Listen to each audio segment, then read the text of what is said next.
សួស្តីអ្នកនរគ្នាស្វាគមន៍កាត្រឡប់មកវិញជាមួយនឹងវីដេអូ Autocad Design ទៅលើប្រព័ន្ធអគ្គិសនីភាគទី4អញ្ចឹងយើងបើកជាមួយនឹងប្លង់ Autocad កម្មវិធី Autodesk Autocad 2014មកបន្តមកអ្នកនរគ្នាចូលទៅកាន់template វករកវាយើងចូលទៅលើ lesson 1អូខេអញ្ចឹងចេញចម្រុងដែលយើងតទៅមួយមេរៀនភាគដំបូងដែលយើងរៀនតាំងពី beginning មកដល់ part 3ហ្នឹងpart 4ហ្នឹងpart 4អូខេអញ្ចឹងខ្ញុំនឹងបង្ហាញជាមួយ function នៅថ្ងៃនេះដែលខ្ញុំនឹងបង្ហាញអ្នកទាំងអស់គ្នាជាមួយនឹងមេរៀនថ្មីអ្វីដែលថ្មីគំនិតថ្មីជាមួយនឹង technique ថ្មីអូខេអញ្ចឹងកាលពីមុនយើងបានទៅរៀនទៅលើ command option command unit setup command rendering ហើយ command errors និង command l command line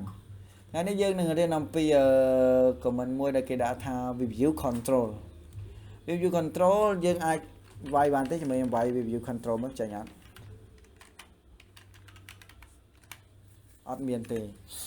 view control គឺវានៅលើកន្លែង top នៅកន្លែង view control នេះគឺវាមិនដាក់ឲ្យអ្នក provide access to standard and custom view and 3D projection ហើយកន្លែងមួយទៀតគឺ visual style control ខ្ញុំសូមបញ្ជាក់អ្នកទាំងអស់គ្នាកន្លែង view control គឺយើងទៅចុចម៉ៅឆ្វេងដើម្បីមើលទៅលើទិសដៅដែលយើងសរសេរ drawing ដែលយើងគូថាយើងគូ drawing 3D ឬក៏អីហ្នឹងគឺយើងអាចមើលក្នុងនឹងបានហើយចំពោះ visual style control គឺយើងមើលទៅលើគេថា 3D ដែរតែវាមាន realistic វាមាន shaded វាមាន shaded and with edge វាមាន X-ray អានេះវាមានច្រើនអានេះក្នុងការគូទៅលើ 3D ទេអញ្ចឹងខ្ញុំបង្ហាញកន្លែងហ្នឹងឧទាហរណ៍ថាអ្នកនរចង់មើល front ខាងមុខចង់មើលកន្លែង left ខាងឆ្វេងរបស់វាចង់មើល button ចង់មើល topsអ្នកទាំងអស់គ្នាអាចចុចនៅលើកន្លែង view control កន្លែងនោះបានអូខេអញ្ចឹងយើងបន្តពីរៀនពី function ខ្លះៗអ្នកទាំងអស់គ្នាក៏លេខមកខាងនេះ view control ក៏វាមានដាក់ជាមួយនឹង object ជាច្រើនដែលយើងអាចធ្វើការបដិជាមួយ pivot កន្លែងហ្នឹងយើងអាចឆែកមើលវាមើល 3D តែវាមាន 3D អត់ឧទាហរណ៍ថាឥឡូវខ្ញុំនឹងដាក់ទៅ top ហើយខ្ញុំជាមួយនឹងខ្ញុំគូ rectangle មួយបន្ទាប់មកខ្ញុំreduce extrude វាទៅ 3D មួយ extrude most solid អូខេអញ្ចឹងខ្ញុំសាប់ប្តីវាមកឃើញចម្រុង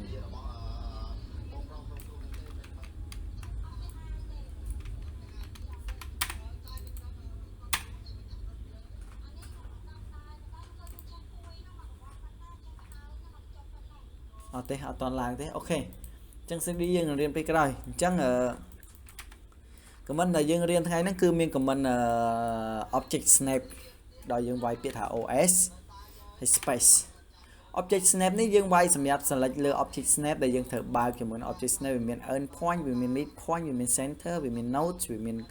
quadrant វាមាន intersection វាមាន extension វាមាន insertion និង perpendicular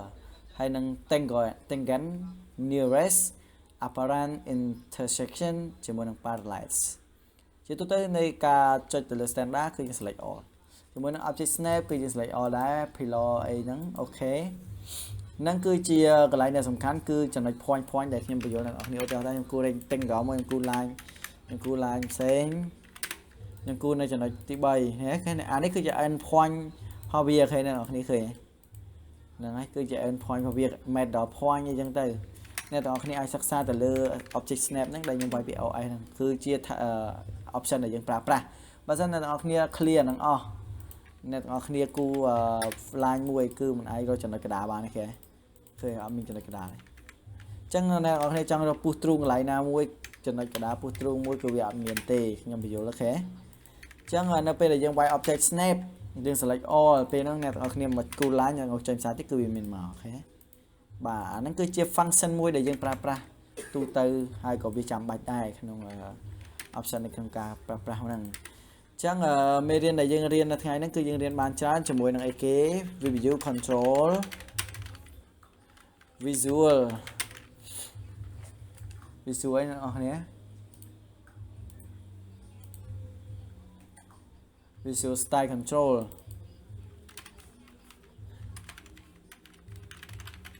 ហើយcomment មួយទៀតគឺវាមក object snap